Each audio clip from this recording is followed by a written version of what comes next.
సంవత్సరాల తరబడి ఎన్ని మందులు వాడినా మీ మోకాల నొప్పులు తగ్గట్లేదా? ప్రాణ పెయిన్ క్లినిక్ లో అత్యాధునిక చికిత్స. నమస్తే రజిత గారు. నమస్తే ఉషా. ఎప్పుడైతే మనం సైకాలజీ ఎక్కువగా మాట్లాడుతూ ఉంటామో భార్యాభర్తల గురించి సర్వసాధారణంగా మాట్లాడుతూ ఉంటాం. ఆడపడుచుల గురించి కూడా చాలామంది కామెంట్స్ పెట్టిన వాళ్ళు ఉన్నారు. వీటిపైన మీరు మాట్లాడండి, మేము చాలా సఫర్ అవుతూ ఉన్నాము, తెలియకుండానే నాకు నా భర్తకి మధ్య ఇష్యూస్ వస్తున్నాయి, వీళ్ళ వల్లనే గ్యాప్ వస్తూ ఉంది అని. ఆడపడుచుల వల్ల ఎటువంటి ప్రాబ్లమ్స్ క్రియేట్ అవుతూ ఉంటాయంటారు? ఆడపడుచులందరికీ ఎవరైతే ఈ వీడియో చూస్తూ ఉంటుంటారో అట్లీస్ట్ వాళ్ళు రియలైజ్ అవ్వగలగాలి, అట్లీస్ట్ వాళ్ళకి తెలుసుకోగలిగేలా ఏమైనా చెప్పగలమా మనం? అసలు ఎంత మంచి పొజిషన్ అది, దాన్ని అంత నెగిటివ్గా పోర్ట్రే అయితే అవుతుంది. అత్త అనేది ఎంత అత్తగారు వాళ్ళ ఇల్లు అనగానే ఒక రకమైన టెర్రరో లేకపోతే ఒక రకమైన నెగటివ్ వర్డ్ ఎట్లా వస్తుందో, అత్త ఆడపడుచులు అనేది అసింక్రొనైజింగ్ వర్డ్స్ గానైతే తీసుకెళ్ళటం జరుగుతుంది. బట్ అందరూ అలా ఉంటారా అంటే అలా ఏముండరు. సో కానీ నన్ను అడిగితే ఇప్పుడున్న ట్రెండ్ కొంచెం తగ్గుండొచ్చు, బట్ ఉన్న దాంట్లో ఎక్కువ జెలసీ ఫ్యాక్టర్తో వచ్చే గొడవలు అవుతాయి ఇప్పుడున్న ట్రెండ్కి. సేమ్ ఏజో సేమ్ ఎడ్యుకేషన్ ఉండటం వల్ల. కానీ అరౌండ్ అంటే లైక్ ఒక 20 years 30 years నుంచి ముందుకు తీసుకుంటే అప్పట్లో ఎక్కువ ఉండేవి ఎక్కువగా. సో అవి ఎందుకు వచ్చాయి అంటే చూడు, అసలు ఆ వర్డ్స్ ఆడపడుచు ఆడబిడ్డ అంటుంటాం మనం. అప్పటిదాకా కూతురు అన్న ఆమెని మీరు చాలా క్లియర్గా వినండి. కూతురు, ఈ ఇంటి కూతురు అనే అమ్మాయి పెళ్ళై వెళ్ళిపోయాక అమ్మాయిని ఏమంటారు? ఆడపడుచు. అంటే అర్థం ఏంటి? Can you divide and tell? ఆడపడుచు. అమ్మా నువ్వు ఆడపడుచువి అంటే అక్కడ నీ ఇల్లు. ఇక్కడికి లక్ష్మీదేవిలాగా ఒక అద్భుతమైన ఒక ఇంటో నా ఇంటో ఆడపడుచు ఇక్కడ తిరిగి వెళ్ళిన లక్ష్మీదేవి మళ్ళీ వస్తే నేను నిన్ను అలా ఆదరించుకోవాలి. కానీ నువ్వు వస్తే కుటుంబ కలహాలను పెంచి, ఇంట్లో కలతలను పెంచి, భర్తను భార్యకి, భార్యను భర్తకి, అత్తకి కోడల్ని, కోడల్ని అత్తకి కాకుండా చేసే ఆమెని ఏమని పిలవాలి? ఆ వర్డ్ ఆడపడుచు అని మెన్షనింగ్లోనే ఉంది. యువర్ రాబ్, నీ పెత్తనం ఇక్కడ కాదు. పెత్తనం చెయ్యి ఎప్పుడు? ఇంట్లో ఫంక్షన్ అయింది, మొత్తం తిరిగి చక్కబెట్టి ఇది ఇక్కడ పెట్టండి, ఇది ఇక్కడ, అది ఆడపడుచు హక్కు, బాధ్యత. నీ పుట్టింటిని అట్లా చెయ్యాలి. దేనికి? కలిసి ఉంచడానికి. Take that power. సలాం కొడుతుంది వదిన, ఎవరో మరదలు ఎవరైనా. కానీ నీతో తోడబుట్టిన తమ్ముడినో అన్ననో ఆ వచ్చిన ఆవిడని నువ్వు మా ఇంటి అమ్మాయివి కాదు అంటే మరి ఎందుకు తెచ్చుకున్నావు? దరిద్రం ఏంటంటే ఈ సపోర్టు, ఈ గ్యాంగ్కి, ఈ సపోర్ట్కి మెయిన్ మన అత్తగారు కారణం ఉంటారు. 60-70%. ఈ అత్తగారు ఎందుకు కారణం ఉంటారు అనేది నాకు ఇప్పటికీ అర్థం కాని ఒక చిన్న సివిక్ సెన్స్ కూడా లేని ఒక బాధాకరమైన విషయం ఏంటంటే, సాస్ బి కవి బహూతి. అత్త ఒకప్పుడు కోడల కాదా? అంతే కదా, కోడలే ఖచ్చితంగా. అది ఎందుకు మర్చిపోతారు? అప్పుడు నిన్ను ఒకవేళ బాధపట్టి ఉంటే నీ శాడిజం ఏంటి మళ్ళా నువ్వు బాధ పెట్టాలని? నువ్వు అక్కడ కదా ఎన్నో కోల్పోయినావు. నీ వచ్చిన బిడ్డను, నీ వచ్చిన కోడల్ని నువ్వు అలా చూసుకోకూడదు కదా. ఇప్పుడు మనం ఒక తప్పు చూసి వచ్చినప్పుడు మళ్ళీ అది చేస్తామా? చేస్తున్నావంటే నువ్వు దుర్మార్గమే కదా. దుర్మార్గులంటే కత్తి పట్టుకొని మనుషుల్ని చంపేవాళ్లే కాదు, మనస్సులను చంపేవాళ్ళు కూడా దుర్మార్గులను, హంతకుల కిందనే నేను కన్సిడర్ చేస్తాను. మరి నీకు తెలిసి తెలవక చేస్తున్నావో, పైశాచికంతో చేస్తున్నావో, మూర్ఖత్వంతో చేస్తున్నావో, అరాచక చేస్తున్నావో, అసూయతో చేస్తున్నావో, తెలిసి తెలివని మిడకని సొసైటీలో ఉందని చేస్తున్నావో, దేనికి చేసినా ఆ బాధితురాలు ఎవరైతే ఉంటుందో ఆమెని సూదులు పెట్టి కూర్చున్నట్టు, కత్తులతో పొడిసినట్టు నువ్వు క్షణం చేస్తే, కొంతమంది ఆడపిల్లలకి ఏమైపోతుందంటే ఇంకా ఆడపడుచు వస్తుందంటే భయం స్టార్ట్ అవుతుంటుంది. అయ్యయ్యో, ఈ కామెంట్లో నేను ఒకటి చూశాను కూడా. ఏమని చెప్పిందంటే భలే చెప్పింది. మా అత్తగారు వాళ్ళకి కూతురు వచ్చి మా ఇంట్లోనే 2-3 నెలలు ఉండాలి, బట్ నేను మాత్రం ఒక్కరోజు కూడా మా అమ్మ వాళ్ళ ఇంటికి వెళ్ళొద్దు అంట. జ్వరం వచ్చేస్తుందంట. ఎందుకు వస్తుంది అంటే నేను విన్నాను, కూతుర్లు పండగలకి ఇక్కడే ఉండాలి, కోడళ్ళు కూడా ఉండాలంట. మరి దేనికి మేడం? మరి ప్రేమ అత్తకి ఇష్టమేమో మేడం, మీరంటే అట్లా ఎట్లా మాట్లాడతారు మేడం అని అన్నారు అనుకోరనా? అసలు విషయం అది కాదు. పని ఎవడు చేయాలి? కూతురు పడుకొని లేటుగా లేవాలి కదా. న్యాయపరమైన కోరికలు కోరండి. నీ కూతుర్ని ఎలా అయితే లేటుగా 10ంటికి లేచినా నువ్వు పాపం కష్టపడి వచ్చిందంటే మరి ఈ బిడ్డ కూడా కష్టపడిపోయిందిగా. Be neutral. నీ కూతుర్ని ఎలా ఎత్తుకుంటున్నావో నీకు ఇంకా తెలియని ఒక దౌర్భాగ్యమైన విషయం ఏమిటంటే ఈ కూతురు వెళ్ళి ఇంకొకళ్ళని చూసుకోవాలి. నిన్ను ఇక్కడ ఈమెను చూడాలి అంటే ఈ అమ్మాయితో లైఫ్ లాంగ్ ఉంటున్నావా, ఈ అమ్మాయితో ఉంటున్నావా, నీ కూతురుతో ఉంటున్నావా, కోడలు కదా నిన్ను ఫ్యూచర్లో. ఇప్పుడు నువ్వు వయసులో ఉండి కాస్త 30-40 ఏళ్లలో 50 ఏళ్లలో ఉన్నాను కదా అని మిడిసిపడి నువ్వు కోడల్ని నరకయాతన పెట్టి ఇబ్బందులు పెట్టి సినిమా చూపిస్తే రేపొద్దున నీకు సినిమా చూపిస్తావా మా అని కోడలంటే ఎందుకు కోపం వస్తుంది? Agree with you. నేను చాలా జోవియల్గా చెప్తున్నట్టు అనిపిస్తున్నా మీకు. నేను చాలా వాళ్ళకి అర్థం చేసుకోవడానికి I'm making it lighter note, but it is a very painful story for a daughter in law. కోడలికి అత్త ఆడపడుచు మేజర్ రోల్ ప్లే చేస్తుంది హ్యాపీనెస్లా. ఒక ఇద్దరు భార్యాభర్తల జీవితం డిపెండ్ అయి ఉంటుంది అలా మీద. అసలు డౌటే లేదు. ఎందుకు నీ కొడుకు కూడా ప్రశాంతంగా ఉండడు. నీ కొడుకును, నీ కన్న కొడుకుని అలా ఒక నల్లేరు మీద నడకలాగా నువ్వు ఇటొస్తావా అటు పోతావా, ఇటొస్తా మేమిష్టమా, అదేం క్వశ్చన్? నీ భర్తను సేమ్ నీ ఆడపడుచులలా అడిగితే నువ్వు ఎలా ఫీల్ అవుతావో నువ్వు అది చెయ్యకూడదు కదా. Non sense. తెలిసి తెలవక చేస్తున్నారా లేదా తెలియదు కానీ కూతుర్ని వెనకేసుకొచ్చి చెడగొట్టే హస్తం మాత్రం అత్తలది మామలదే ఉంటుందని అన్నాను. జనరల్గా మామలది అంత రోల్ ఉండదు. ఒక 20% ఉంటారు మామలు ఇన్వాల్వ్ అయ్యేవాళ్ళు. ఉన్నవాళ్ళు మాత్రం మళ్ళీ అది క్రూయల్గా ఉంటారు. మళ్ళీ ఆ రోలు మళ్ళీ ఇంకా వేరే సెకండ్ రోల్ ఉంటుంది. సో కాబట్టి మోస్ట్లీ అత్త వాళ్ళదే ఉంటుంది. వాళ్ళకి అర్థం చేసుకోవాల్సింది ఏంటి అంటే ఈ ఆడపడుచు ఎక్కడి నుంచి అయితే వచ్చిందో నేను ఒకప్పుడు అట్లానే వచ్చాను కాబట్టి ఇది నా ఇంటి తులసి మొక్క, దీన్ని పెంచుకొని నీరు పోసుకొని దీన్ని కాపాడుకుంటే నా ఇల్లు సౌభాగ్యంతో వరదిల్లుతుంది అనే ఉద్దేశం లేకుండా బయటి దానిలాగా 40-50 ఏళ్ళు పెళ్ళైన వాళ్ళని కూడా మీరు బయట వాళ్ళే అన్నట్టు చూస్తే మరి అది నిన్ను నానెందుకు అనుకుంటుందమ్మా? ఎన్నేళ్ళు ఓపిక పడతారు? ఎందుకు పట్టాలి? నువ్వు నీ అత్తగారింట్లో రాబ్ చేయాలి. భలే ఉంటుందిరా అసలు విచిత్రాలు ఏంటంటే నా దగ్గర కొన్ని కేసెస్ వస్తాయి. మేడం అక్కడ మొత్తము ఆమె చెప్పినట్టే వినాలా, ఇక్కడికి వచ్చి కూడా నేను చెప్పా అంటే ఈమె ఏం గొలుసులు వేసుకోవాలి, ఏం పెట్టుకోవాలి, ఏం బట్టలు కట్టుకోవాలో కూడా వాళ్ళే డిసైడ్ చేస్తారట. ఏంటి మీ ఆవిడకి తెచ్చినావా, నాకేమో ఇది తెచ్చినవా, ఈ కంపారిజన్ ఒకటి. అది సంస్కృతి కదా. ఇప్పుడు నీ భర్త అట్లా తెస్తే కుదురుతుందా? నువ్వు ఏ క్వశ్చన్ నువ్వు ఈ పుట్టింట్లో వేసినా నువ్వు దానికి అక్కడ ఓకేనా, నువ్వు అలా చేస్తున్నావా ఆలోచించుకో. మా అమ్మని సరిగ్గా చూస్తలేవంటే నువ్వు చూస్తున్నావా మీ అత్తగారిని? పొద్దున్న లేస్తే కాళ్ళకు చక్రాలు కొట్టుకొని రోడ్ల మీద తిరుగుతుంటారు అన్నం పెట్టకుండా. అట్లాంటి అత్తగారులు కూడా నోరు మూసుకుని ఉండేవాళ్ళు ఉన్నారు. అదేంటో మరి అలాగ కలిసి వచ్చే వాళ్ళకి పూర్తిగా కలిసి వస్తుంది, కలిసి రాని వాళ్ళకి పూర్తిగా కలిసి రాదు. అది ఏం దౌర్భాగ్యమో కాకపోతే. అందుకే అంటారు లా ఆఫ్ అట్రాక్షన్ ఏదో మునగొట్టిద్దో ఏమో తెలియదు కానీ వీళ్ళని ఇట్లాగే సతాయిస్తుంటారు. వాళ్ళ దగ్గరకు వచ్చే వరకు మళ్ళీ వెళ్ళు. ఇంకా కొంతమంది ఫ్యామిలీలో వచ్చేసారు అత్త కూతుర్లు వీళ్ళు వెళ్ళి బట్టలు తెచ్చుకుంటారు, కోడలు మాత్రం పని మనిషిలాగా అక్కడ తేరు. అది అసలు నువ్వు ఏం నేర్పిస్తున్నావు? నీకు ఎంతసేపు నీ ఇంటికి వచ్చిన ఆడపిల్లని ఎలా చూసుకోవాలి, ఎంత ప్రశాంతంగా చూసుకుంటే నీ సంసారం అంత సస్యశ్యామలంగా ఆదర్శంగా ఆనందంగా. ఒక్కొక్క ఇల్లు అట్లా ఆలోచిస్తే ఇలాంటి ప్రాబ్లమ్స్ ఉంటాయా?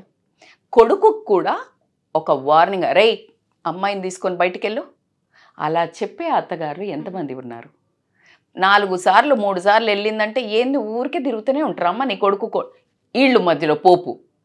సో ఇలాంటి మూర్ఖత్వము అంటే నాకు అర్థమైంది ఏంటి అని అంటే ఈ జెలసీ ఫ్యాక్టర్ ఎక్కువ ఉంటుందేమో. 2-3 ఇయర్స్ 4-5 ఇయర్స్ ఎక్కువ ఉన్నప్పుడు ఈ జెలసీతో చేసేది ఒకటి. ఇంకొక ఆందోళనకరమైన విషయం ఏంటంటే పెద్దవాళ్ళు ఉంటారు, ఇంకా 10 ఏళ్ళు 15 ఏళ్ళు పెద్దవాళ్ళు కూడా ఆడపడుచులు ఉంటారు. కొంతమంది ఎర్లీగా పుడతారు, వీళ్ళు పిలిచిన వాళ్ళు మళ్ళీ అదొక రకమైన పెత్తనం. ఎలా వాళ్ళ పిల్లల్ని మొత్తం వీళ్ళే సాకాలి, ఈ మేనమామే సాకాలి, మేనమామలు దింపి రావాలి తీసుకురావాలి అన్నీ చెయ్యాలి. వీళ్ళ పిల్లల్ని మాత్రం ఏం చెయ్యరు. ఏంటది అంటే నీ పిల్లలు చాలా గొప్ప, వీళ్ళ పిల్లలు నీకు గొప్ప కాదా? నువ్వు ఎన్నిసార్లు వాళ్ళకి చేసి ఉంటావు? నీ పిల్లలు రావంగానే అటెన్షన్ ఇవ్వాలి, నీ పిల్లలు రావంగానే చెయ్యాలి. మరి ఈ పిల్లల్ని బయట పిల్లలు బాగా చూసుకుంటారు, మళ్ళీ అన్న కావాలి, వదినొద్దు, వదిన పిల్లలు వద్దు. ఎంత మూర్ఖత్వం అమ్మా, అమానుషం కదా. వీళ్ళని డెకాయిట్స్, టెర్రరిస్టులు అనకపోతే వీళ్ళని ఏమని? ప్రతి ఫ్యామిలీకి ఇలాంటి డెకాయిట్లు, టెర్రరిస్టులు ఉంటారా తల్లి, దుర్మార్గులు. అయితే మనము కాస్త చాలా మంచిగా చెప్పుకుంటున్నాం, కరుకుగా చెప్పే వాళ్ళతో చెప్పించాలి అంటే కనుక ఈ స్టోరీని బూతులు వస్తాయి. బూతులతో పాటు మీకు అర్థం కావట్లేదు, సూసైడ్లు చేసుకునే వాళ్ళు ఉన్నారు కదరా, అది ఎన్నో చూస్తున్నాం. అంటే చేసుకోనోళ్ళంతా ఆడబిడ్డలు మంచోళ్ళని కాదు, నెగ్గుకొస్తున్నారు, ఈడ్చుకొస్తున్నారు, తట్టుకుంటున్నారు, కన్నీళ్ళ పర్యంతమై మెత్తలు దిండులు దడిచేదాకా ఏడుస్తున్నారు, నరాలు బిగబట్టుకొని పీక్కొని ఏడుస్తున్నారు. ఏంటి, ఎవరిచ్చారు నీకు ఆ హక్కు? ఇంకొక ఆడపిల్లను నరక యాతన పెట్టే హక్కు నీకు ఎవరిచ్చారు? ఇంటోడు పోయి మందిలో కలిస్తే నీకు ఇక్కడ రక్షణ ఏది? ఇంకా దరిద్రం ఏంటంటే ఇంటోళ్ళే బయటలో చేరి వీళ్ళను హాంట్ చేస్తుంటారు, హెరాస్ చేస్తుంటారు. అది అది చాలా రాంగ్ అనేది ఎందుకు తెలియట్లేదు. మళ్ళీ ఎడ్యుకేటెడ్ ఉంటారు. అయితే నాకు ఒక రీసెంట్గా నాకు తెలిసిన దగ్గర ఒక అమ్మాయి ఉంది. ఇన్ఫాక్ట్ అది ఒక కేస్ స్టడీ కూడా. నాకు షీఈస్ వెల్ ఎడ్యుకేటెడ్, రెప్యూటెడ్ పొజిషన్లో ఉంది. అంటే ఇప్పుడు నేను ఇట్లా డాక్టర్, ఇంజనీరు, మంచి సీఈఓ ఆ రేంజ్లో ఉన్న అమ్మాయిని కూడా ఆడపడుచు అల్లాడిస్తుంది. And she's becoming the victim annoyingly. నాకు ఆశ్చర్యం ఏంటంటే నువ్వు ఎందుకు పట్టించుకుంటావు అని అంటే, అది తెలీదక్క, మీకు తెలీదు. అక్కడ అందరి ముందు అదొక రకంగా బిహేవ్ చేస్తుంటారు, అందరి ముందు పిల్లల్ని హెరాస్ చేస్తుంటారు, అందరి ముందు అట్లా పిల్లలతోటి బాగా బిహేవ్ చెయ్యదు, పట్టించుకోనట్టు. అది నాకు పెయిన్ అవుతుంది. అంటే ఆడది ఏం చదివినా, ఏ పొజిషన్లో ఉన్నా అటువంటి వాటికి బానిసేరా, కరెక్ట్ చెప్పావు. అది ఆ నరకము ఇవ్వడానికి ఇంకొక ఆడదే శత్రువు అనే వర్డ్ ఇక్కడి నుంచే వచ్చింది. ఆడదానికి ఆడదే శత్రువు అంటే, నీ ఇంటికి నువ్వు ఒక కోడల్ని, నీ కొడుకుకి కాపురం నిలబెట్టాలి, నీ వంశాన్ని నిలబెట్టాలి అని నువ్వు తెచ్చుకున్నావు. నువ్వే ఎతికి తెచ్చుకున్న దానివి. లేదు నీ కొడుకుకి ఇష్టమైనది వచ్చినా నీ కొడుకే ఇష్టపడి తెచ్చుకున్నాడు. రెండిటిని అంగీకరించిన దానివి నువ్వు నిలబడి పెద్ద మనిషిలాగా నువ్వు చూసుకోవాలా వద్దా? కష్టం వచ్చినా నిష్టం వచ్చినా నేనున్నాను, మనమిద్దరం ఒక పార్టీ అని ఏంటి నువ్వు నీ ఆడపిల్లకి చెప్పుకోవా? ఈ ఇల్లు రక్షించేది, రేపు పొద్దున మమ్మల్ని సంరక్షించేది ఈ కోడలే, దాంతో మంచిగుండు. నువ్వు వదినతో మంచిగుంటే రేపు నీ అన్న బాగా చూస్తాడు. వదినతో నువ్వు ఇలా కయ్యాలు పెట్టుకుంటే మేము సగం దూరమే నీతో ప్రయాణం చేస్తాము. తర్వాత కడదాకా నేను పోయిన తర్వాత కూడా నీకు పుట్టిల్లు దిక్కుండాలి అంటే ఎవరు చెయ్యాలి? బంధాలకో భయపడో లేకపోతే చేస్తుండొచ్చు ఫార్మాలిటీస్. ప్రేమ మిస్సింగ్. కానీ ప్రేమ లేకుండా నువ్వు అరాచకంగా తీసుకునే ప్రతి ఒక్కటి వాల్యూ అనేక. ఆ ఒక్క కామన్ సెన్స్ మిస్ అవ్వకండి. అండ్ జెలసీ ఫ్యాక్టర్ గురించి మాట్లాడాలంటే ఎంతో హ్యాపీగా ఫీల్ అవ్వాలి. ఇటు వదినైనా ఆడపడుచు చక్కగా ఎదుగుతుంటే అసలు నా ఆడపడుచు ఇంత బాగుంది అని మురవాలి. లేదు అంటే ఇలా తయారవ్వు, అలా తయారవ్వు అని చెప్పాలి. లేదు ఆడపడుచైనా మరదలో వదినో ఎవరైనా ఉంటే, అన్న భార్యలో తమ్ముడు భార్యలో ఉంటే వాళ్ళు ఎదుగుతుంటే చూడాలి, తగ్గుతుంటే లేవట్టాలి. ఎవడు చెప్పాడు ఆడపడుచు చూసుకోవద్దని? ఎవడు చెప్పాడు? ఎప్పుడు ఆడపడిచే తీసుకెళ్ళాలని ఎవడు చెప్పాడు? నించోవాలి. నేనున్నా, రా, పర్లేదు, నాతో ఉండు, నేను తీసుకెళ్తా. ఆవిడకున్న వాక్యూమ్ని భర్త బాగా చూడకపోయినా, భర్త బాగా సంపాదించకపోయినా, భర్త ఇబ్బంది పెట్టినా నువ్వు భుజం తప్పితే. అందుకే అర్ధమొగుడు అన్నాడు. అర్ధమొగుడు అంటే మీనింగ్ ఆయన సగం సతాయిస్తాడు, నేను మొత్తం సతాయిస్తా, మొత్తం కలిపి కింద నుంచి సతాయిస్తామని కాదు. ఇది అర్ధమొగుడు అంటే ఏదో వాళ్ళపైన అధికారం ఉన్నట్టు, హక్కు ఉన్నట్టు, పైశాచిక ఆనందాలను చూపిస్తూ ఉంటుంటారు. కానీ కరెక్ట్ వర్డ్ యూస్ చేశారు. అర్ధమొగుడు అంటే అదే కదరా. అర్ధమొగుడు అంటే ఏంటి? కొన్ని భర్తకు చెప్పుకోలేనేమో, ఇంకేదైనా ఉంటే సమఉజ్జి వయస్సు ఉన్న వాళ్ళతో, అత్తకి చెప్పుకోలేనివి, మామకి చెప్పుకోలేనివి, చూడు ఇట్లా అవుతుంది నాకు అని చెప్పుకొని ఆ ఫ్రెండ్షిప్, ఆ సఖ్యత ఉండాలి అనే ఉద్దేశంతో ఆడపడుచు ఉంటే సరదాగా ఉంటుంది. ఎందుకంటే అంత మగోళ్ళే ఉంటే ఈ అమ్మాయికి అలాగే బోరు కొడుతుంది, బావలంటే పక్కకు జరగాలి, మరుదులంటే ఇలా ఉంటుంది. కాబట్టి ఆడపడుచు ఉంటే సందడిగా ఉంటే, ఇలా బాగుంటే ఆటోమేటిక్గా అమ్మాయిని అమ్మగారింటికి బొమ్మన్నా ఎందుకు పోయిద్ది? పోదుగా. మా అత్తగారింట్లోనే బాగుంది, నేను ఇక్కడే ఉంటా అంటుంది. అవునా లేదా? నువ్వు ఆ అట్మాస్ఫియర్ కలిపియాలి. కానీ నీ రాబుతోటి ఇక్కడే ఉండు, పని చేయడానికి పండక్కి నువ్వు పోతే, మరి నీ కూతురు అక్కడ వదిలేసి వచ్చిందిగా. ఆ లాజిక్ని ఎందుకు మిస్ అవుతున్నాము? నీ కూతురేమో మహారాణిలాగా ఉండాలి, ఇక్కడ ఈమె పని మనిషిలాగా ఉండాలి. నీ కూతురు చెప్పిన మాట ఆయన భర్త చెప్పు చేతుల్లో వింటున్నాడా? వినకపోతే ఇలా కంట్రోల్లో పెట్టి కోచింగ్ ఇస్తావు. నీ కొడుకు మాత్రం నీ కోడలి మాట వింటే వీడు మొత్తం మారిపోయిండు, వీడు మొత్తం పెళ్ళాం కొంగు పట్టుకొని తిరుగుతున్నాడు, వీడు మొత్తం పెళ్ళాం చుట్టే తిరుగుతున్నాడు. ఏంటబ్బా ఇది అనిపించట్లే? చాలా దుస్సంస్కారం అని అనిపించట్లేదా? ఇది ఎంత కుసంస్కారంకి దిగజారిపోయారంటే, ఒకప్పుడు గురించి కూడా నేను అప్పటిదైనా మాట్లాడినా, ఇప్పుడుదైనా మాట్లాడినా, ఎప్పుడు మాట్లాడినా మనిషి మానవత్వం చావటం వల్ల వచ్చిన ఇది స్వార్థము, జలసీతో కూడిన ఆ బిహేవియర్ తప్పించి, ఇక ఆడవాళ్లలో ఉన్న ఒక దౌర్భాగ్యం ఏంటి అని అంటే, వాళ్ళు అండర్గో అయిన పెయిన్ను కూడా ఇంకో వాళ్ళకు కూడా ఇవ్వాలి అనుకోవడం అనేది చాలా దరిద్రమైన నీచమైన ఆలోచన. నువ్వు అండర్గో అవుతున్నది, నువ్వు అండర్గో అవ్వకున్నా నీకు తెలిసిన దాన్ని నీ పక్కన ఉన్న ఒక ఆడదానికి, తోటి ఆడదానిగా నువ్వు సహాయం చేయలేకుండా ఇంకా నువ్వు తొక్కాలి, చంపాలి, చావాలి అని చూసి 4 బట్టలు కట్టుకుంటే ఓర్వకుండా, 4 తన పని తను చేసుకుంటున్నా ఓర్వకుండా, హ్యూమిలియేషన్ 4 కలిపి ఒక మనిషిని చేస్తున్నప్పుడు ఆ మనిషి తట్టుకొని తన భర్తతో కానీ, తన అత్తమామలతో కానీ ఆ ఫ్యామిలీలో నిలబడడానికి ఒక్క రీజన్ వదిలిపెడుతున్నారా? వదిలిపెట్టుకోవడానికి చాలామంది ఈ విధంగా కూడా విడాకులు తీసుకున్న వాళ్ళు ఉన్నారు. అంటే నీ కొడుకు కాపురంలో, నీ అన్న తమ్ముళ్ళ కాపురంలో నువ్వు ఇంటెన్షనల్గానా అన్ఇంటెన్షనల్గానా ఒక కారణం అవుతున్నావా లేదా? నీకు ఆ పాపం ఊరికే వదిలిపెడుతుందా? అయ్యో, ఛాన్సే లేదు. నేను ఎప్పుడూ చెప్తుంటాను, నా జీవితంలో ద బెస్ట్ ఎక్స్పీరియన్స్ ఈస్ కర్మ విల్ హిట్ యూ బ్యాక్. కర్మ విల్ హిట్ యూ బ్యాక్. నా లైఫ్లో చాలా దూరం ఉంటారు నా ఒక కజిన్స్, మా వారి అన్నలు, అన్న తమ్ములు, పెద్దనాన్న పిల్లలు ఎంత మంచి చేశారో ఉషా. అంటే లైక్ నా మనసులో వాళ్ళు కాస్త దూరంగానే ఉంటారు, పెద్దవాళ్ళు కాస్త దూరంగా ఉంటారు, అంత ఎక్కువ ఇట్లా పూసుకొని తిరగరు. బట్ ఎక్కడున్నా మాకు మంచి చేశారనే మాకు తృప్తి. మేము వాళ్ళకి అదే విధంగా దేవుడి దగ్గర కూర్చున్నప్పుడు వాళ్ళ పేరు తీసుకుంటామే, చాలు కదా. కానీ నా ఇంట్లో అని అనుకున్న మనవాళ్లే మనల్ని ఇబ్బంది పెడుతుంటే నువ్వు ఎవరికి పోయి చెప్పుకుంటావు? అంటే నీ సంసారాన్ని నువ్వు బయట అయ్యమనే చెప్తున్నావు కదా. అంటే ఇప్పుడు వెళ్ళి మళ్ళీ వేరే వాళ్ళకి చెప్పొద్దు, చెప్తే ఇజ్జత్ పోతుంది. మరి ఇజ్జత్ పరువు పోతుంది అనుకున్న వాళ్ళు నువ్వు ఎట్లా సతాయిస్తావు? సో ఈ రకంగా ప్రాబ్లమ్స్ అనుభవించే వాళ్ళు ఏం చేస్తున్నారు అంటే, భర్తను వదిలిపెట్టడానికైనా కూడా వెనకాడడం లేదు. ఎందుకంటే ఇది మానసిక వ్యధన తట్టుకునే కెపాసిటీ ఎవరికి లేదు. చెప్పారు కదా సూసైడ్స్ అని, అక్కడ దాకా అయ్యో డౌటే లేదు.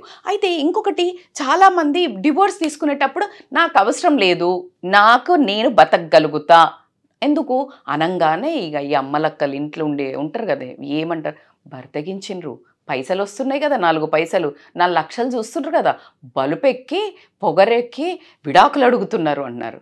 అసలు అది అవేం కాదు. ఆవిడ వచ్చింది ఎందుకు? నాకు డబ్బు ఉంది, సంస్కారం ఉంది, తెలివి ఉంది, నాకు కావాల్సింది ఎమోషనల్ తోడు, ఒక అందమైన కుటుంబము అని వచ్చింది. నువ్వు అవేవీ లేకుండా ఇర్రెస్పెక్టివ్ ఆఫ్ దట్ నీకు పని చేయాలి, నీకు ఇవన్నీ చేయాలి, నీ టార్చర్ పనిపించాలి, నా సంపాదన నువ్వెందుకు? ఎక్కడ రాంగ్ అనిపిస్తుంది? ఖచ్చితంగా ఎవరైనా పెద్దవాళ్ళకి ఇది వింటే ఇదేం నేర్పించు అమ్మా, నువ్వు అనుభవిస్తే తెలుస్తుందమ్మా ఆ పెయిన్ ఏంటో. ఎవరికి కానీ ఇంత చిన్నదానికేనా అంటారు, ఇంత చిన్నది మరి నీకొస్తే తెలుస్తుంది.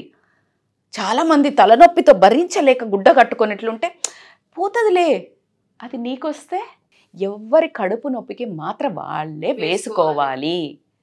దురద ఒకడికి పెడితే నువ్వు ఒక దగ్గర గోక్కుంటే దురద తగ్గదు. ఎవడి పెయిన్ వాడిది. ఏది చెప్పినా దీనికేనా అనడం బంద్ చేయండి.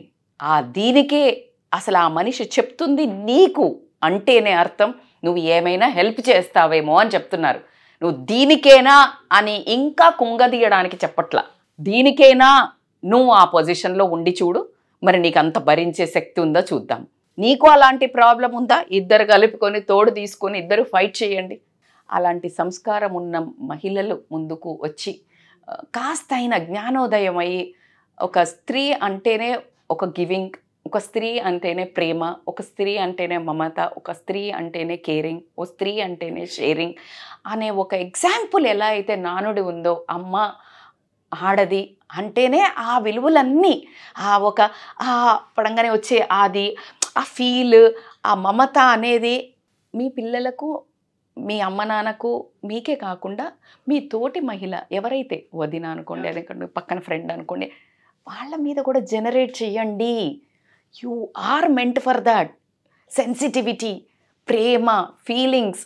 అప్పుడు ఈ ఏవైతే జరుగుతున్నాయో బ్యాడ్గా మొత్తం భ్రష్టు పట్టిపోయింది అని ఆడోళ్ళు గుండెలు జించుకొని మాట్లాడుతున్నారు. ఈ గుడ్డలేంది, ఈ ప్రవర్తన ఏంది, రోడ్డు మీదకి వచ్చిండ్రు అని ఇక కొంచెం మిగతా ఏజోళ్ళు కొంచెం ఏం రాలే. మీరు పెంచిన మీ ప్రవర్తన, మీరు ఏదైతే అక్కడ పెట్టారో వదిలేశారో ప్లేట్, అక్కడి నుంచి మొదలైంది. మీ ట్రీట్మెంట్ ఎలా ఉంది, మీ పెంపకం ఎట్లా ఉంది, మీ పిల్లల్ని, మీ కోడళ్ళను మీరు ఎలా చూసుకున్నారు, ఇక్కడ నుంచి గేమ్ స్టార్ట్ అయింది. ఆ గేమ్కి తెలిసి తెలవకుండా రెఫరీలు మీరే. కాబట్టికే ఆ గేమ్ని ఆల్అవుట్ చేయాలి అని అంటే ఖచ్చితంగా ఇప్పుడున్న సమకాలం జరిగింది గతం మార్పు అనేది మానవ సహజం. మార్పు మనిషికి రావాల్సిందే. నీ పుట్టింటికి నువ్వు వస్తున్నావు అంటే 1000 కళ్ళతో నీ వదిన, నీ అన్న, నీ వదిన పిల్లలో, నీ మరదల పిల్లలో ఎదురు చూడాలి. అంతేగాని అమ్మ వస్తుంది అని అంటే ఒక భయము, భ్రాంతి, ఇప్పుడు ఏం పెట్టిపోతుందో అని, లేకపోతే ఈ చేపించుకునుడు, ఈ బెదిరించుకునుడు, ఇవన్నీ చేస్తుంది అని ఇష్టం లేకున్నా, కష్టమైనా కూడా చేసే వాళ్ళను చేపించుకున్నా కూడా అది వర్త్ అయితే కాదు. సో వాళ్ళు ఏం చేయాలన్నా నువ్వు వర్త్ పెంచుకో, ప్రేమతో సంపాదించుకో, హక్కుతోటి లాక్కోవాలని బంధాలని ఎప్పుడు ఎవరు చూసినా చరిత్రలో అది ఎప్పుడు నిలబడిందే లేదు. ఈజీగా ఈ మధ్య మాటలు అయితే బంద్ చేస్తున్నారు. ఒకప్పుడైతే మాటలు బంద్ చేయలేదు, సచ్చుకుంటే మాట్లాడాల్సి వచ్చేది. ఇప్పుడున్న యంగ్స్టర్స్కి అంత సీన్ లేదు. దొబ్బై అని అనుకుంటున్నారు. ఎందుకంటే ఇనఫ్ ఎంతమందిని భరిస్తుంది? ఈయనను భరించి, ఆయనను పంపించి, ఆఫీసులో భరించి, బయట ట్రాఫిక్ని భరించి, నా కష్టాలు మరి. అందుకని భరించడం ఆవేశారు. నువ్వే తెలియకుండా అన్న తమ్ముళ్ళ రిలేషన్ని, అక్క చెల్లెల రిలేషన్ అంతా చెడిపోవడం జరుగుతుంది. కాబట్టికే నీ తల్లిదండ్రిని బాగా చూసుకోవాలన్నా నువ్వు వదినతో బాగుండాల్సిందే. ఉంటేనే నీ తల్లిదండ్రికి ప్రేమగా బాగా చూసుకోవడం జరుగుతుంది. కాబట్టికే ఆ ఒక రిలేషన్ని సంస్కరించాలి అన్నా కూడా నువ్వు నీ బిహేవియర్ అయితే మంచిది. ఇందులో నెగటివ్గా ఎవరికీ చెప్పట్లేదు. ఏమైనా మిస్అండర్స్టాండింగ్స్ ఉండి ఈగోకు పోయి, జెలసీకి పోయి చిన్న తప్పులు చేస్తుంటే కరెక్షన్ అనేది ఇంపార్టెంట్ కాబట్టికే చెప్పడం జరిగింది. Thank you so much Rachitha గారు, వండర్ఫుల్ ఎక్స్ప్లెనేషన్. నేనైతే అలా ఉండిపోయాను వింటూ. అయ్యో యాక్చువల్లీ నేను మొన్న మీ ఆడపడుచుని చూశాను Usha. Oh my God, such a sweet lady. అసలు నేను తర్వాత చాలాసేపు మాట్లాడితే ఆవిడ మీ బాబు మీ దగ్గర ఎంత ఉన్నాడో, ఆవిడ దగ్గర మొత్తం ఫంక్షన్ అంతా ఆవిడ దగ్గరే ఉన్నాడు. ఆవిడ ప్రేమ చూస్తే అసలు ఆవిడే తల్లి అన్నట్టు చూస్తే, తర్వాత నాకు తెలిసింది ఏంటంటే అసలు మొత్తము తనే చూసుకుంటుంది. వాళ్ళ హస్బెండ్ అంతా బట్టలు తెస్తారు, నువ్వు బిజీ ఉన్నావని. ఏం పుణ్యం చేసుకున్నావురా తల్లి, నిజంగా మీ ఆయనే బంగారం అనుకుంటే మీ ఆడపడుచు అంతకు మించి డబల్ బంగారం ఉంది. So and stay blessed, God bless you. Usha ఆడపడుచులాగా అందరూ ఆడపడుచులు అలా ఉంటే గనక కొన్ని కష్టాలు, కొన్ని జన్మతః ఆడది అడుక్కొచ్చుకుంటుంది. కొన్ని అంటే భర్తతోటో ఆర్థికంగానో అడుక్కొచ్చుకుంటుంది. ఆ కర్మను ఎవ్వరూ తీసేయలేము. నేను అగ్రీ చేస్తా. వాళ్ళ కర్మకు మేం బాధ్యులమైన ఆడపడుచుల question. I am not talking about that. ఆర్థికమైన పరిస్థితికి, భర్త బిహేవియర్ అయిన పరిస్థితికి యు ఆర్ నాట్ రెస్పాన్సిబుల్. మీ వంతు సహాయంగా ఎంత బాగా చూసుకుంటున్నారా వచ్చిన ఆడపిల్లను అనేది మాత్రమే మన exactly. Wonderful. Thank you ma'am. Thank you so much Usha. Suman టీవీలో మీ పర్సనల్ అండ్ బిజినెస్ ప్రమోషన్స్ కోసం కింది నెంబర్కి కాంటాక్ట్ చేయండి.